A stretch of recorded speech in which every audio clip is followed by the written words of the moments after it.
We've been told that glucose only matters if we have diabetes, which is not true. It impacts our energy, our mood, our hunger, our cravings. With every glucose spike, we accelerate this process called glycation. And glycation is the aging of our body. Jessie Inchauspé, the glucose goddess, is a biochemist and New York Times bestselling author on a mission to make blood sugar science useful for everyday life. Learn her proven science-backed tips to boost energy, beating cravings, and preventing disease. Is there a correlation between Alzheimer's and metabolic health? Having high glucose levels in your midlife, in your 30s and your 40s, is associated with a higher risk of Alzheimer's disease as you age. In order for your body to burn fat, you need to avoid eating your carbs. In the studies, if you just change the order, you can reduce the glucose spike by 75%. Females who have PCOS, who want to have a baby, they're like, I'm not ovulating anymore, what am I supposed to do? So they're about to start IVF, and then boom, they get their period back. If you have higher glucose levels, your baby also has higher glucose levels in the womb. 5 hacks to managing our glucose levels, things that we can implement immediately. Number 1, Thank you so much for tuning into today's conversation with Jessie. We've got a great episode coming up for you today. Your support truly means the world to us and helps us continue bringing you inspiring conversations. Before I go, hit that subscribe button and let's get into our conversation. Glucose Goddess. Hi. Glucose Goddess, you have turned blood sugar science into something that millions of people actually understand. So let's start here. What is glucose? So glucose is another term for blood sugar. They're the same thing. And glucose or blood sugar is your body's favorite source of energy. So every single part of your body, every cell in your body is every second of every day burning glucose for energy. Your brain cells, your heart cells, your muscle cells, they all use glucose for energy. And so you might think, okay, well, my body needs glucose. How do I give my body this glucose? We give our body glucose by eating carbs. So carbs fall into 2 categories. Starches, that's things like bread, rice, pasta, potatoes, or sugars. That's anything that tastes sweet, from like an apple pie to a banana. And so carbs are the way we give our body glucose. And a little bit of glucose is great, but too much glucose causes issues, short-term and long-term.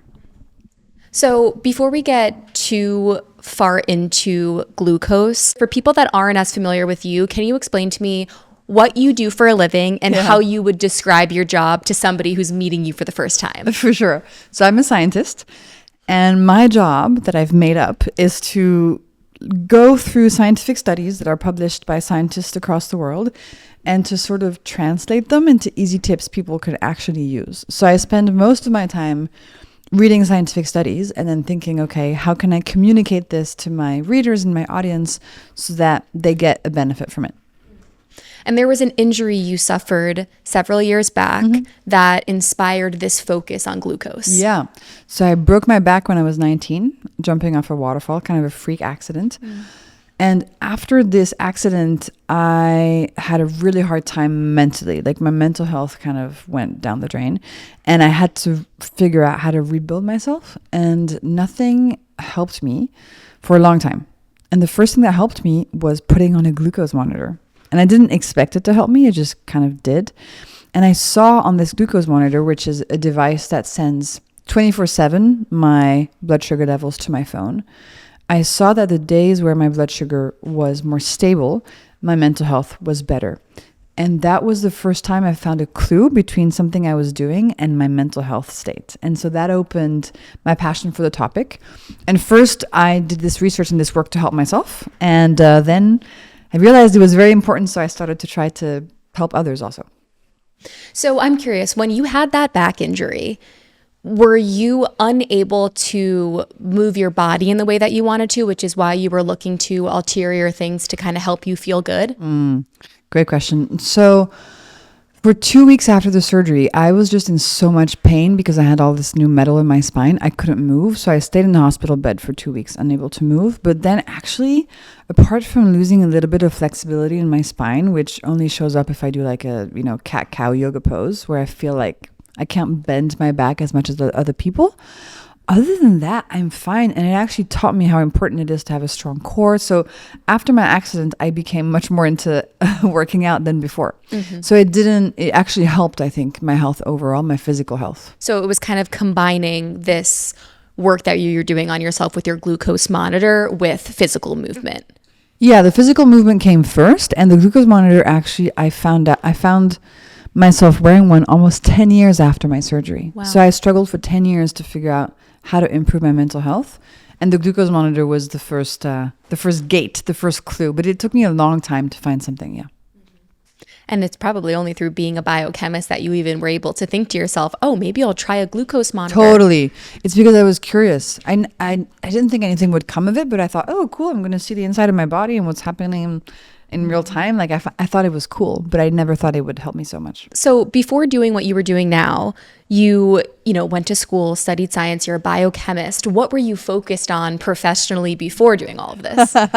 So I broke my back. I was actually studying mathematics in my undergrad in London, and I had no idea what I wanted to do. I was like, I guess I'll work in finance. I had no passions. I had no career plan. And after my accident in my third year of undergrad, that's when I realized I want to learn about health. I want to figure out what's going on with my body. And as a result, I want my career to be in health, I think, or that's what I thought. And my main job, I only had one job before the glucose world, was I was working in a company called 23andMe in Silicon Valley, a genetics company. So I was there for 5 years and I was on the product team. So helping to make sense for people of their health data in our app. So that was my only job before glucose. And it is interesting because it's clear that what you do right now, your mission with helping other people understand blood sugar and their glucose levels and glucose spikes is directly correlated to something that happened to you physically and emotionally and mentally and helped you in your own life. And I think that's powerful. Yeah, but like also sometimes people are like, oh, well, it was a good thing you broke your back because now we're doing this. And I'm like, well, I kind of wish I had not broken my back. Like if I had to rewrite history, I don't think, it was still awful. And all the mental health issues I had afterwards were absolutely awful. So were I to be able to choose, I think I would choose not to have the accident. But then you wouldn't have the platform that you have today. I know, but still, it was just so much suffering for so many years. I'm happy that I turned it into something useful and good, but man, it sucked. Like I wouldn't wish it on anyone. I mean, I had 2 life-changing injuries as well, which had led me directly to what I'm doing now. I have tore my ACL twice as a young girl. Kind of interesting. I had Mindy Peltz on the other week who specializes in women's health. And we talked a lot about training like a girl. And had I been working out in tune with my cycle, I probably wouldn't have sustained that injury or that wouldn't have happened. But I mean, looking back, I really wouldn't have changed anything because it gave me the voice that I have today. Yeah. But still, I'm sure it sucked. It sucked. Yeah. And I think, people talk a lot about the physical impact of big injuries, but the mental impact is so real. And it's so cool knowing that learning about your glucose levels and glucose spikes helped you so much mentally. Yeah, it did. It was amazing. It really was the first step in my recovery, but it took a long time to get there. Yeah. So what have we been lied to about glucose? We've been told that glucose only matters if we have diabetes, which is not true. Glucose matters for everybody because it impacts us on a daily basis. It impacts our energy, our mood, our hunger, our cravings. And then long term, it impacts our hormones. It impacts our inflammation levels. It impacts our fertility as women. And it impacts our risk of getting diabetes one day. So that's the main lie. Why does talking about glucose matter? Because for many of us, we are experiencing symptoms on a daily basis that we think are normal. So we think it's normal to crave sugar all the time. We think it's normal to have irregular cycles. We think it's normal to have eczema, acne, psoriasis. We think it's normal to feel tired. We think it's normal to feel addicted to sugar. All of those symptoms and more are actually our body speaking to us and telling us, hey, you probably have glucose spikes and you should fix them. So everybody needs to know about this very easy science and the easy tips, easy hacks we can put in place to feel better. I read a stat that says 80% of the population has glucose spikes every day. And you just walked us through a few. But what does a spike actually do to us? So there's 2 things. There's a short-term impact in your body and the long-term impact. So short-term, when you have a glucose spike after you eat a lot of carbs in one go, like for example, if you have a meal consisting of an orange juice, a big bowl of pasta, and chocolate cake. That's a lot of carbs and sugar, and that's going to create a big glucose spike. That's going to lead to three main things. The first one is inflammation in your body, and we want lower inflammation for better health. The second one is faster aging. So with every glucose spike, we accelerate this process called glycation. And glycation is the aging of our body. And we don't want to accelerate aging, we want to slow it down. And the third thing that happens is that our body generally will put on fat to protect us from the big glucose spike. So your body will take some of the glucose and turn it into fat to get your glucose levels down. So inflammation, aging, and fat gain are the short-term effects of the spike. Then you have, after the spike, you have the drop. And this drop can lead to cravings, hunger, and fatigue. So it's not a very good combo. And then long term, if you have lots of spikes for a long time, then you're at higher risk of developing type 2 diabetes, of developing PCOS, of developing Alzheimer's, of developing heart disease. Steady glucose levels are truly the foundation of a healthy body and mind, short term and long term. And so once we start tracking our glucose, and we talked about a glucose monitor, which is literally something you can put on your body. Is it like a needle that goes into your arm? No, it's not. So I wear Stello, which is the one I recommend. It's amazing. So Stello is a little device. It's like a little sticker that goes onto your arm. And there's a very thin fiber. I'm going to send you one so you can try. Have you tried one before? No. Okay, I'll send you one. You'll love it. So it has tiny little flexible fiber. It's like almost like a little human hair, the width of a human hair, maybe a bit thicker. And it's about maybe a third of an inch long, and it stays under your skin for 2 weeks. So when you apply it, there's a little needle that goes in to place the fiber, but the needle comes out and you don't feel anything. It's like extremely, extremely quick. It'll like that. You have a little applicator and it goes and so this stays in place for 2 weeks, and it sends 24/7 your glucose levels to your phone. So you see on your phone what's happening inside your body. It's really, really cool. So you can eat something and then you see a big spike or a small spike, and you can correlate that to how you feel. And you're really like, oh my God, the oats and banana I have every morning are actually causing a big spike. And then 2 hours later, I feel tired when I'm crashing. So you can start to connect the dots, and you become a detective, and you see which are the foods in my life that are impacting how I feel. And having glucose spikes also, does it lead to gaining weight? So it can. The main thing is, if you're trying to lose weight, you need to balance your glucose levels, because in order for your body to burn fat, you need to have steady glucose levels. If you keep spiking your glucose all the time, you're preventing your body from burning fat. And also, if you keep spiking your glucose levels all the time, you're going to exacerbate cravings. So it's going to be hard to lose fat on your body if you're craving sugar all the time and your body can't burn fat. And for me, the stuff I teach, it's not a diet. The purpose is not weight loss, but it's often a consequence. Like usually when your glucose levels come back into balance, you have less addiction to sugar, and your body can burn more fat, which is healthy. And so one of the consequences is fat loss. Jessie predominantly lives in Paris, and we're currently sitting here in Los Angeles in the US. Have you noticed that Americans have a harder time managing their glucose than, say, Europeans? So the stats are pretty clear. For example, if you look at diabetes, it's more prevalent in the US than in Europe. And I think one of the main things is that in the US, there's more reliance on processed foods and just less cooking. Cooking is less cultural. There's more takeout. People eat on the go at work in their cars. Whereas, for example, in France, there's much more of a culture of actually cooking and sitting down for meals with fresh foods. Yeah, for sure. How come when I travel to Europe, I feel so much better eating the food than I do when I eat the food here in the US? Because it's higher quality. So the flour is higher quality, the proteins are higher quality, the milk is higher quality, but also probably because you're walking more. So we walk a lot in Europe, and probably also because you're spending more time eating your meal. You're not so rushed, like you actually sit down, for example, at the restaurant. And a typical French lunch is at least an hour. You're not eating at your desk, under neon lights, super stressed. You take more time. So it's a healthier relationship with food. The food itself is better quality. And I think also the movement is a big one. I just walk so much more when I'm in France than when I'm in the US. Like in LA here, I haven't walked in like a month. I'm just like, it's awful. It's so true. I walk more in New York than I do in LA by far. Yeah. Although I've been trying to get in hikes every morning just to add those extra steps in. Yeah. We touched on diabetes, and I feel like for the longest time when I've historically heard about blood sugar spikes and glucose, it is in the context of a diabetes patient. Do you feel like that is a misconception about glucose and something that you're actively trying to change? Yeah, totally. Because by the time you have diabetes, you've had glucose spikes for decades. So that's the thing, right? So managing your glucose spikes can help you prevent diabetes, but it also can help you feel better on a daily basis. So saying that glucose only matters if you have diabetes is like saying brushing your teeth only matters if you have cavities. It doesn't make any sense. We all brush our teeth to prevent cavities, right? Same thing with glucose. We should all learn about our glucose levels to prevent diabetes and also to feel better on a daily basis. So 5 hacks. Yeah. I would love for you to give us 5 hacks to managing our glucose levels, things that we can implement immediately. Okay, 5 hacks to manage your glucose levels.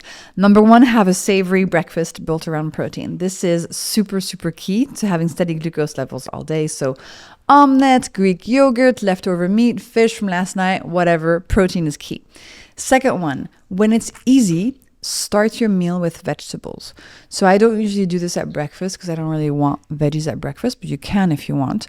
This is super powerful because veggies contain fiber, and fiber at the beginning of a meal creates a protective mesh in your intestine that reduces the glucose spike of the rest of your meal.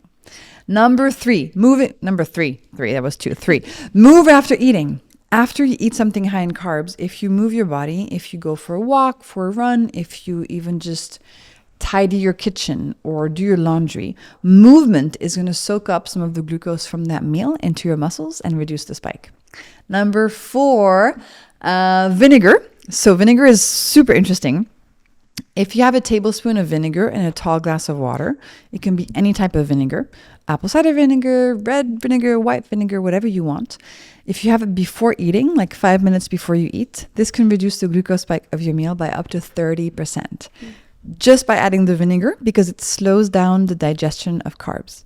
And then last hack, put clothing on your carbs. So avoid eating your carbs naked, meaning if you're going to have pasta or donut or cookie, don't eat them on their own. Always put clothing on them, clothing being protein, fat, or fiber. Example, pasta on its own, that's naked, that's not good. Pasta with chicken, spinach, and parmesan, that's good, it has clothing on it.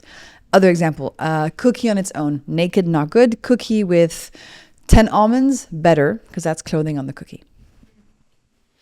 Like a banana, but add in some peanut butter. Exactly. Unsweetened peanut butter. Unsweetened peanut butter. What peanut butter brand do you gravitate towards? Or could That's a good question. I like crunchy, whatever's the crunchy peanut butter. I do too. So if somebody changed nothing about what they eat, but only the order that they're eating in, what's the difference that this could make? A huge difference. So in the studies, if you just change the order, you can reduce the glucose spike by 75%. So if the only thing you do for the remaining of your life is have your veggies first, and then your proteins, and then your fats, and then your carbs, this can have a massive impact on your glucose levels. So it can reduce your hunger, it can reduce your cravings, it'll reduce inflammation, it'll slow down aging. It's a very good idea. And only do it when it's easy. We don't want to be obsessive with this. Right. So I would imagine most of our listeners are coffee drinkers. There's a lot of chatter and health noise around how we should be ordering our coffee. Yeah. So how would you suggest ordering your coffee? And when do you know that coffee is causing a glucose spike based on the reactions that you're having? So a regular black coffee does not cause a spike in most people. The only way to know if black coffee is causing a spike is to wear Stello, so you can see what's happening in real time. But for most people, it doesn't cause a spike. It only tends to cause a spike in people for whom coffee makes them very anxious and jittery because of this potential stress response. The real thing to think about with coffee is what milk you're putting in, and if you're putting any sweeteners or sugar in. So milk, oat milk is going to be really bad for your glucose levels because it's basically starch. Oat milk is like pasta juice or rice juice. It's just a starch that's been blended, broken down, chemically altered to extract the starch from it. So better options are things like unsweetened almond milk. There's this new thing, pistachio milk. Have you seen this? No. So unsweetened pistachio milk, maybe. I just have whole dairy, like whole cow's milk, because it's high in protein, high in fat. It's great. And then obviously if you add sugar to your coffee, that's going to create a glucose spike.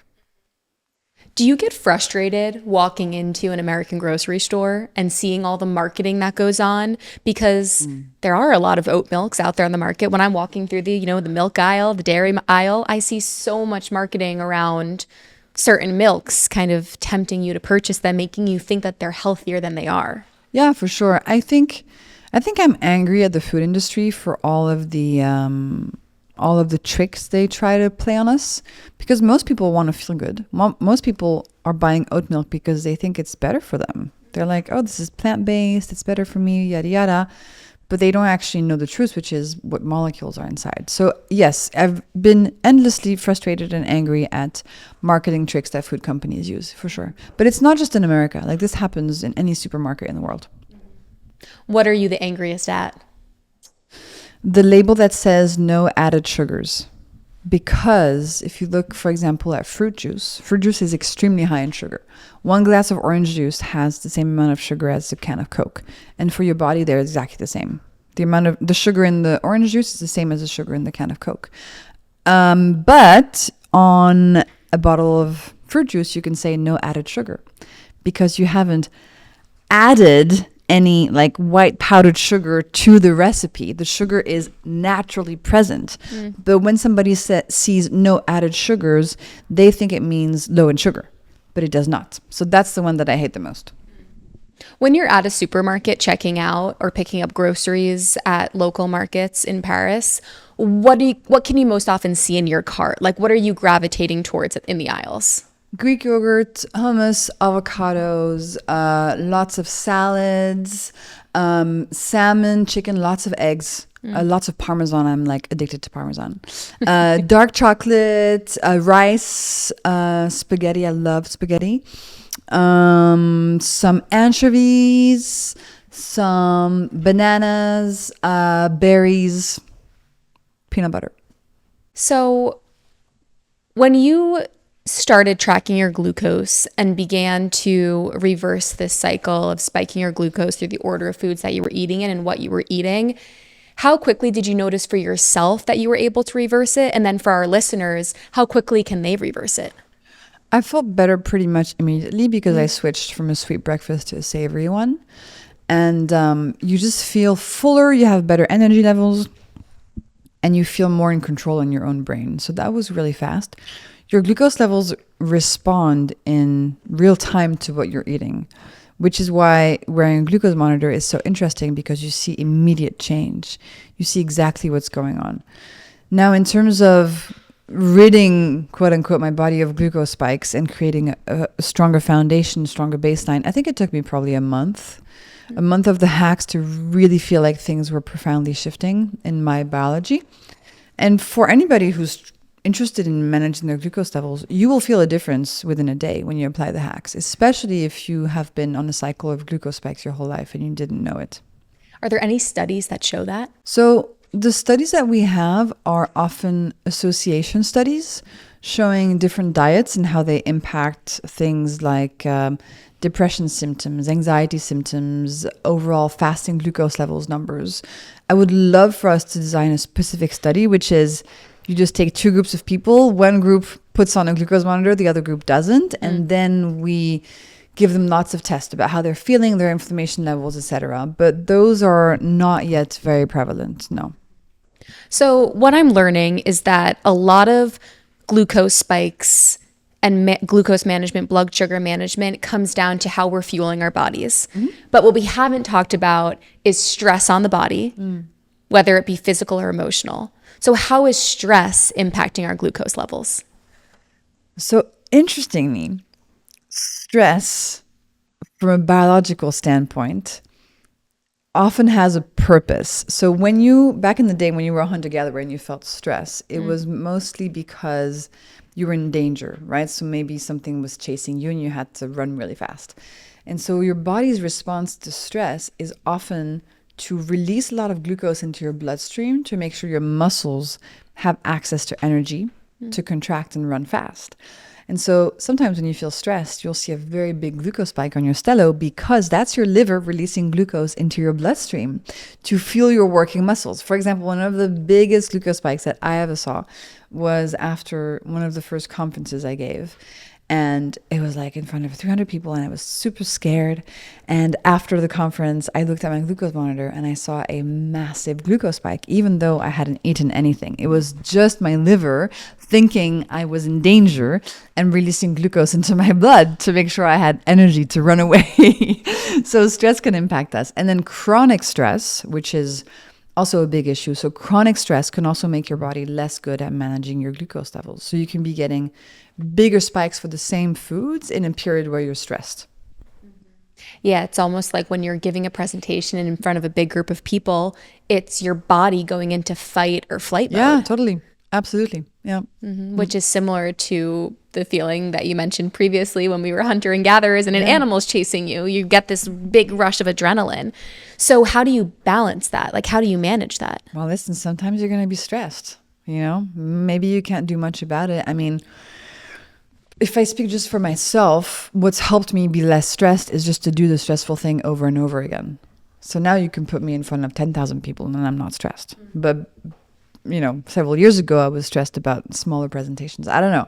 I don't have very good tips. I know there's things like you can do breath work, you can do the physiological sigh. When you go, you can do that. You can pop a beta blocker. I mean, if that's your vibe. Working out is helpful also, you know. Moving your body, going to the gym can really help with your stress levels. But I don't have any magical solution.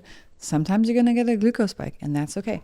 And sometimes you wake up and you want to eat 5 croissants, and that's also okay. You know, we have to use the hacks when they're easy and understand that glucose spikes are also fine. And one glucose spike is not going to harm you. It's about helping your overall baseline be a bit steadier and healthier. And it's also about learning certain lifestyle habits that you can implement on a day-to-day basis, and understanding that we're human, we're going to cheat sometimes, we're going to mess up, that's okay. Sometimes you don't have access to vinegar before having gelato when you're out with your partner, right? Yeah, but I want people to think about these hacks like they would think about brushing your teeth. So if you forget to brush your teeth one day because you're tired and you're going to bed, you're not going to wake up the next day and be like, oh man, I forgot to brush my teeth. I'm such an idiot. Oh my God. You don't care. You're like, I'm just going to brush my teeth now. That's the same thing for the hacks. This is not a diet. These are principles that are important biologically, but they're not something you can fail at. They're just tips to keep in mind. Brush your teeth, drink water, wear sunscreen, have a savory breakfast. They're all in the same bucket for me. Yeah, they have to become, what's the term in marketing? Where it's like you gravitate towards picking up Dove deodorant because you've always gotten it. There's a certain habit. It's a habit, but it's like it's you want things to become like we're creatures of habits as humans. Yeah. So it's making a habit something that's sustainable and doable, but just inherently. So I think that's a really interesting thing when it comes to glucose spikes. And that's why your Instagram and the graphs that you do, breaking it down for people like me that aren't sciencey and don't know all of this stuff, like you just make it so tangible and easy to digest. Okay, stress on the body. We haven't talked about it in the terms of working out, but there's a lot of people on this show that are long distance runners, athletes, love to exercise. So let's talk about how we can manage our glucose levels while we're working out. Okay, so there's 2 main categories here. If you're doing a light workout, so we're talking 50% of your max heart rate. So you're doing a light jog, you're doing a long walk, you're doing a hike, you're doing a light weight session, some easy cycling. When you're doing 50% max heart rate exercise, your body's mainly burning fat for fuel. Mainly burning fat, not glucose for fuel. So before these exercises, you don't need to be stocking up on carbs. You don't actually have to eat before these workouts generally. If you want, you can, but this is not where glucose really comes into play. Glucose is more important when you're doing exercises at about 85% of your max heart rate. So we're talking like sprinting, long distance running, a proper weight session at the gym, a HIIT class, etc. Here at 85% of your max heart rate, your body and your muscles are burning glucose for fuel. majoritarily. So you need to make sure, if you want optimal performance, that there's glucose available to your body. So what do? 2 hours before, the day before, you eat carbs. You eat carbs, but you eat carbs without giving your body a glucose spike. Because you need the carbs, you need the glucose, but you don't need the spike. So what you do is you pair the carbs with something else. You put clothing on them. So you do banana with peanut butter. You do rice and eggs. You do pasta and chicken. You do toast and avocado. You do, what's your favorite combination of carbs and something else? My favorite combination is a banana with peanut butter. Yeah. Yeah. So that's a perfect example. The banana has lots of glucose in it, but with the peanut butter, you're also giving your body protein and also lowering the spike of that banana. And when you're doing long distance activities, having some glucose also on the go is helpful. So you can do gels, etc. That's a trick that works because your body is looking for glucose for energy. And there's another interesting one that I have recently found in the science, which is that if during an intense exercise you swoosh or swish in your mouth something sweet, you don't even have to swallow it or to drink it. So for example, orange juice that you just swoosh into your mouth, this can increase your performance because your brain thinks, oh, I have sugar arriving, so I can push harder. That's a fun one to try out. And why would people do that versus drinking it? Yeah, you can totally drink it. But the science is interesting because it shows that you don't actually have to drink it. It's not the act of the drinking it. It's the feeling of sweetness in your mouth that triggers your brain to perform better in terms of the exercise. But you can totally drink it. It's interesting. Just a little science fact. Yeah, I mean, it's interesting. I think as athletes and as people that exercise, it's like you constantly hear food is fuel. It is. And it's interesting to really know how to best fuel your body for optimal performance. So the biggest thing that I like to focus on, especially as a woman and even for our male listeners, is that women and men should work out differently. Specifically, women need to focus on the cycle, right? And their time of month that it is. Can you talk to us about that in terms of managing your glucose spikes while going through different stages of your period? Absolutely. So the week before your period, because of your hormonal shifts, you will get bigger spikes from the same foods. So that cookie that you like eating, if you're in PMS zone, you'll have a bigger spike from it than if you're at the beginning of your cycle. What does this mean? It means that the foods that you're used to eating are going to create more inflammation and bigger glucose crashes, therefore potentially more cravings. So that's one of the reasons that we may crave more sugar just before our period, because our glucose is more unsteady before our period.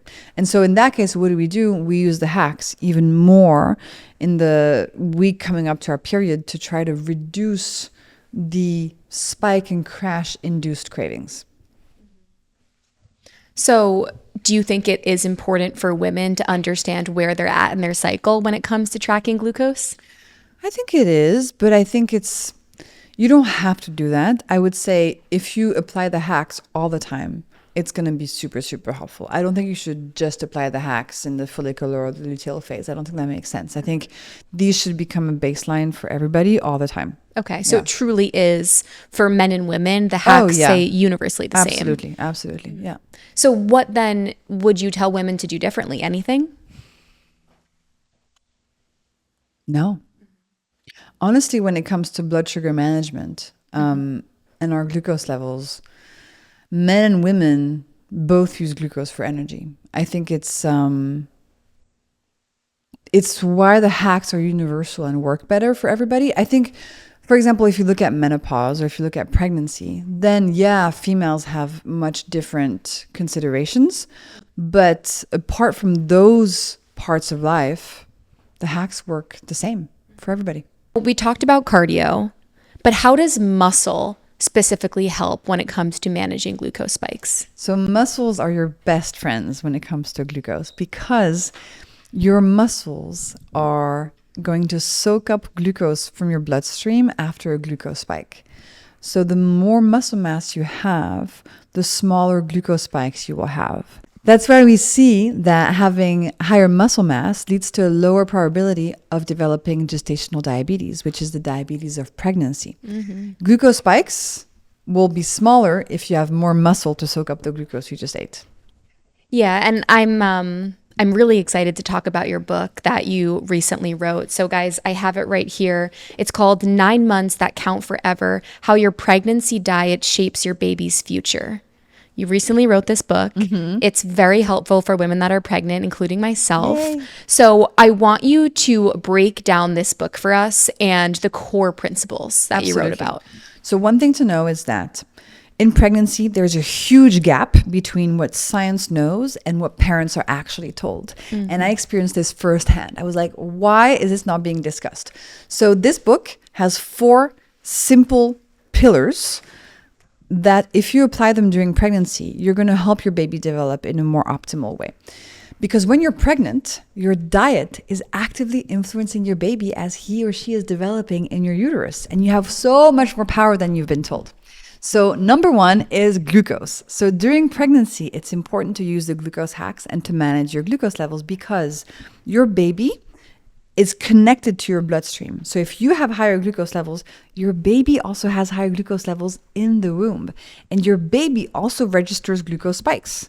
So you want to make sure to be using all the hacks we just spoke about so that you can eat the carbs that you like during pregnancy with smaller spikes. Because with bigger spikes, your baby is also feeling the inflammation and the faster aging and the fat mass. So that's really important.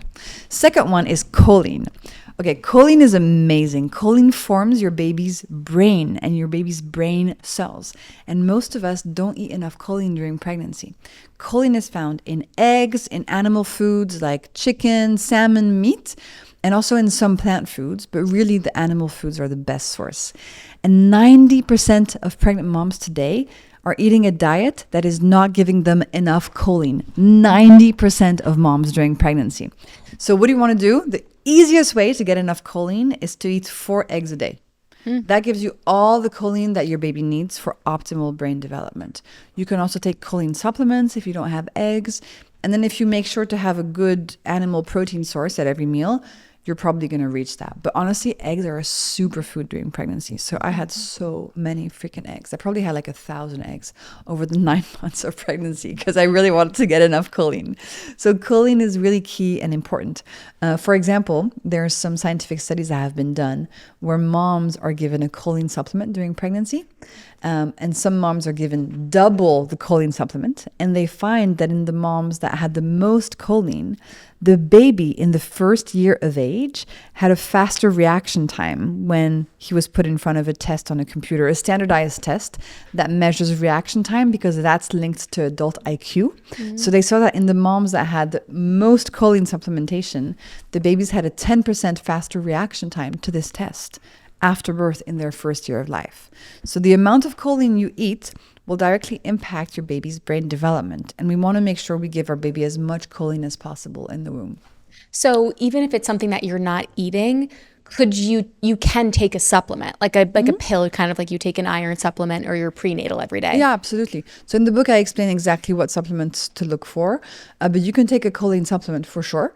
Now, choline from food, and that's the same as everything, will be better absorbed by your body than choline from supplements. So I really recommend the 4 eggs or just making sure you're having animal protein at every meal to make sure that you're giving your baby the choline that he needs. Because again, 90% of moms, without this being their fault, just as a result of the food environment we live in, 90% of moms have a diet that is not giving them enough choline during pregnancy. Yeah.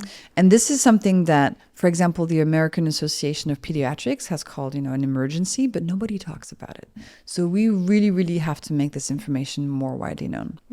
So that's the first one. So glucose hacks, choline. Then we have protein. So when your baby's born, if you exclude water, your baby is 50% protein. Protein is not just muscles. Protein is skin, immune system, organs, all sorts of tissues, not just muscle. And so you as the mom, when you're pregnant, you are giving the protein to your baby so that he or she grows. I say he because I had a son, so excuse me, but I'll say he. You are giving your baby the protein that he needs to your food. And so naturally, the amount of protein that you eat needs to increase. So you need to have about 1.6 grams of protein per kilo of body weight per day in the second and third trimesters. For me, that worked out to about 100 grams of protein per day. And so I made sure to track it because I wanted to make sure my baby had all the protein that he needed. Because some animal studies show that when moms don't eat enough protein during pregnancy, their baby comes out smaller and has this programming in them that says, keep your muscles small. don't become too big and too muscular. And this setting in the animal studies stays with the baby for life. So when I look at some of my friends who have a really hard time building muscle, I kind of wonder, and I'm kind of in this case, I wonder like maybe this has to do with the mom's protein levels during pregnancy. Because during pregnancy, your baby is calibrating his body and is taking signals and is laying the foundation of metabolism and organs. So we want to make sure our baby has all the protein that he needs so that he feels like he can make as much muscle mass as he needs throughout his life. And the last one is omega-3s. Omega-3s are a super important fat. They come from algae and fish in the ocean, and they also build our baby's brain. And in one study, when moms were supplementing with omega-3s during pregnancy, their kids had a 4-point increase in IQ at 4 years old. Wow.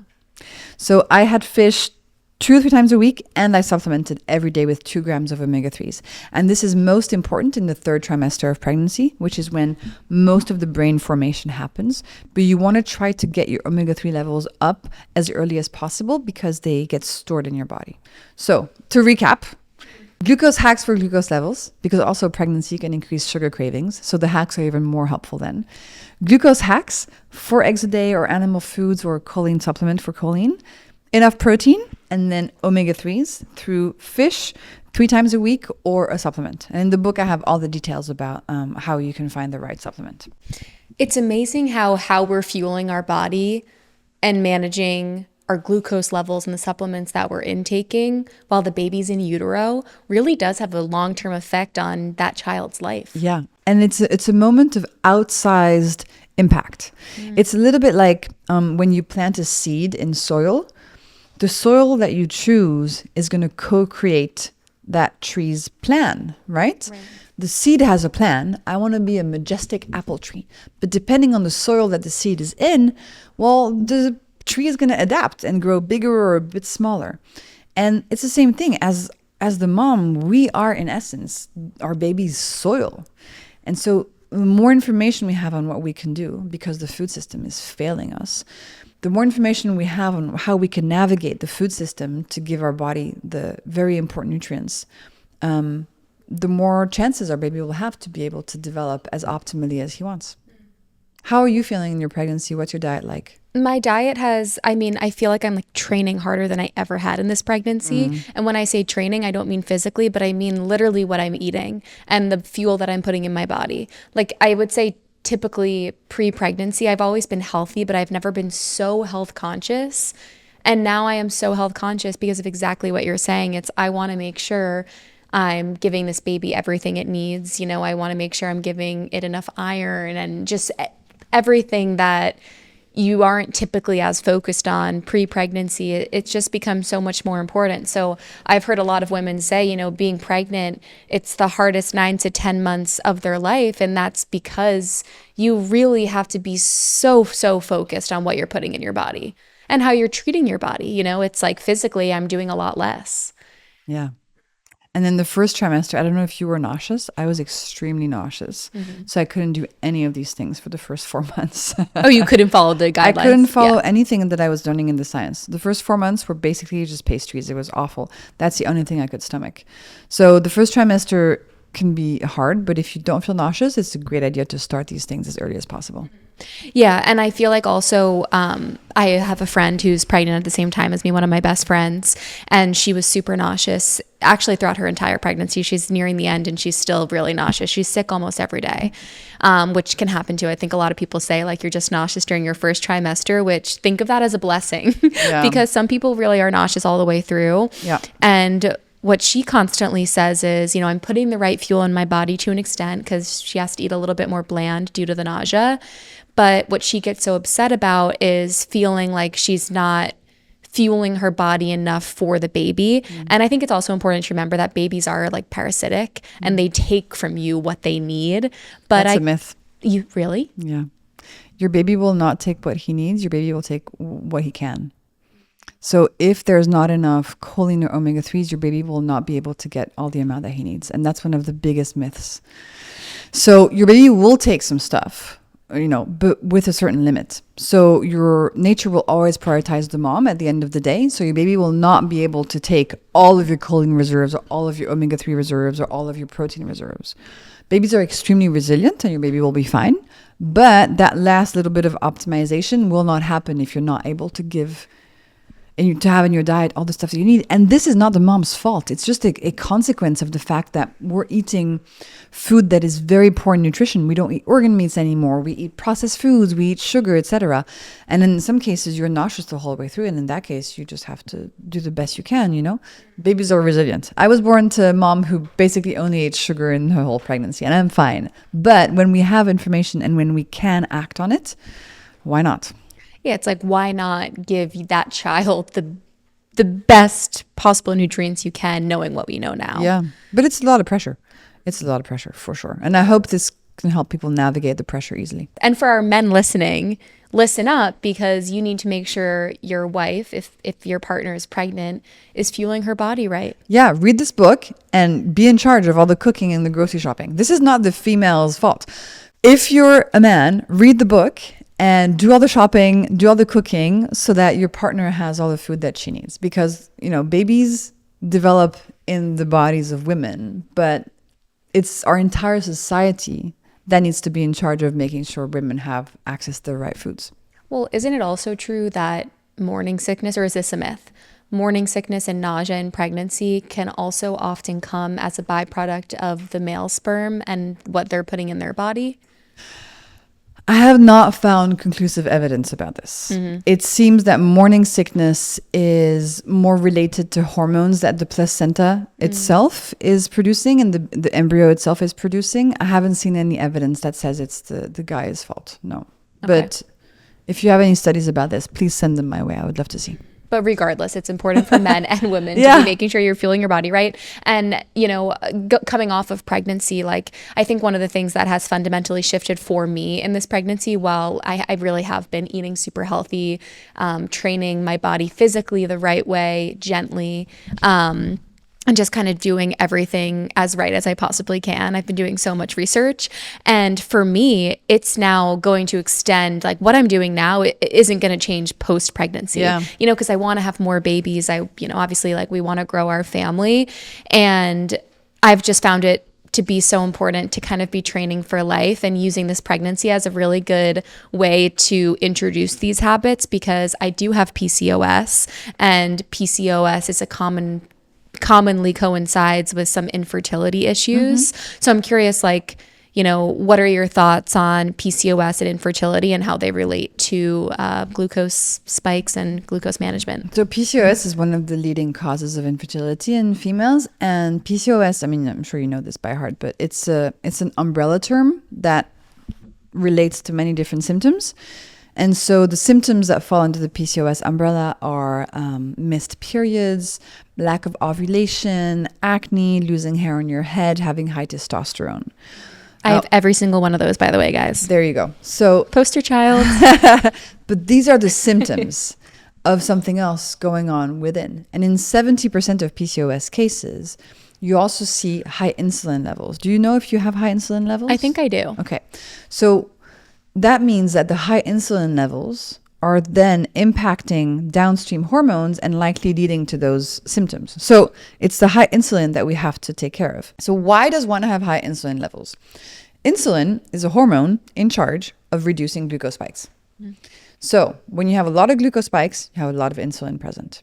If you reduce your glucose spikes, your insulin levels will reduce, which means your testosterone will lower, which means normally the symptoms will then disappear. Mm-hmm. So PCOS is something that you can completely clear. Like, once you have no longer the high testosterone and those symptoms, you don't have PCOS anymore, because it's a symptom-driven condition.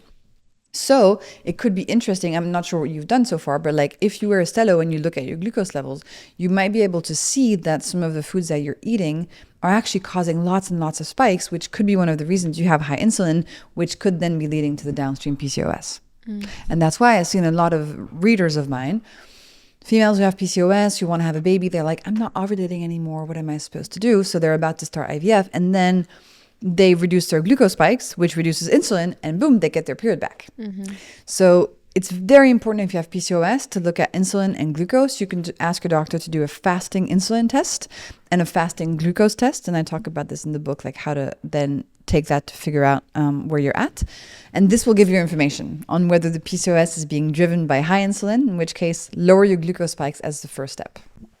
And about 1 in 10 women of childbearing age are thought to have PCOS. So this is a really common issue. It is a common issue, but it's more common now than it used to be because it's often driven by these glucose and insulin problems that come from the food that we eat and the lifestyles that we lead. Yeah, so these are, and I do see a lot on that. Like when I was going through my conception journey and we were thinking about, trying to get pregnant, and luckily we got pregnant very quickly. So I think that's also a misconception is a lot of people think, if they have PCOS, they, it's going to be hard for them to get pregnant. I didn't have that experience. I don't know about future babies. I'm sure there will be times where it's going to be harder for me.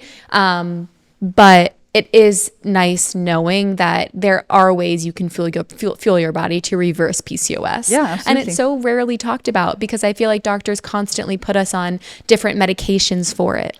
And this just masks the symptoms. So why do people get on the pill when they have PCOS? Because the pill is female hormones. So if you have PCOS, you likely have high testosterone in your body.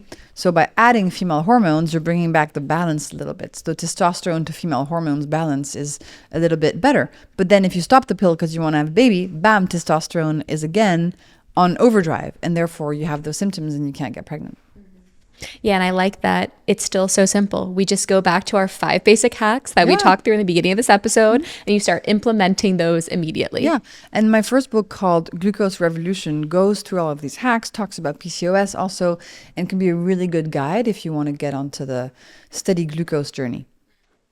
So, Ozempic. Ozempic is a medication that treats basically diabetes patients, right? Yeah. So I'm curious, what is your viewpoint on Ozempic as somebody that does sort of operate in this space of managing levels that are similar to what a GLP-1 helps with? Yeah, I mean, 2 things. Like, GLP-1 medication has been very helpful for a lot of people. Yep. But ultimately, what is really going on if we zoom out? We're talking about a drug that reduces appetite. And this is helping people because the food around them is so toxic that by eating less, they get healthier. It's a little bit like if the tap water was toxic and instead of fixing the tap water, we gave people a drug that make them less thirsty. That's kind of what's going on here. So the problem is the food system that we live in.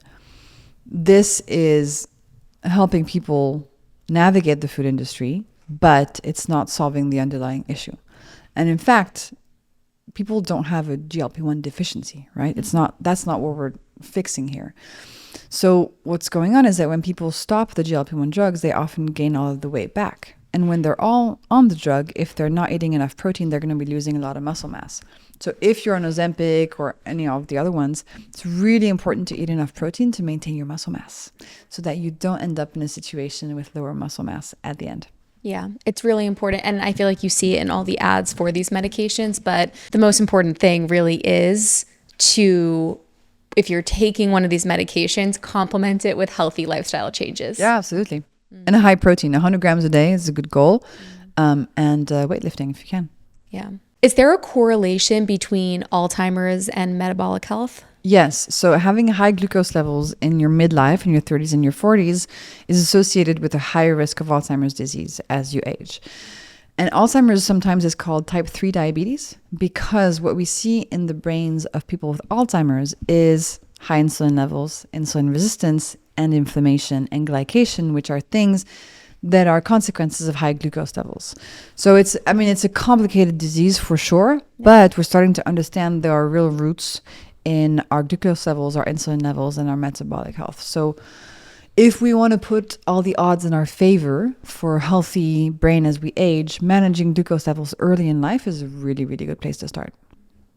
And that prevention just looks like, again, following the hacks that you go over. This is the cool thing about the hacks is that you may come to them for like fertility or eczema or fatigue or cravings, but they have so many benefits on all aspects of your physical and mental health. It's very interesting that it's you know, like our glucose levels affect all of these other systems in our so body. Connected. Everything is connected. Yeah, glucose is used by every single one of your cells. It's your body's energy source. Like, we're talking about something that underlies your entire life force. So when you make sure your glucose levels are in a healthy place, your entire system benefits. What's the biggest misconception that you've heard about glucose? That it only matters if you have diabetes. That's the biggest one. That's the biggest one. Which is not true at all. It matters for all of us at all stages in life. And even kids should have better glucose levels, you know? If we eat sugar every single morning as a kid, it's not going to help our brain development. Like, we need to have steady glucose levels even as children to be able to have the healthiest possible brain.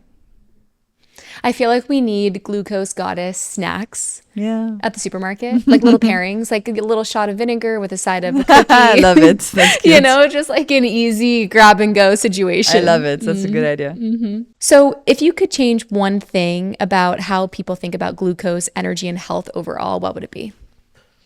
I would make sure people understand that fruit juice is not a health food. That's a big Smoothies? one.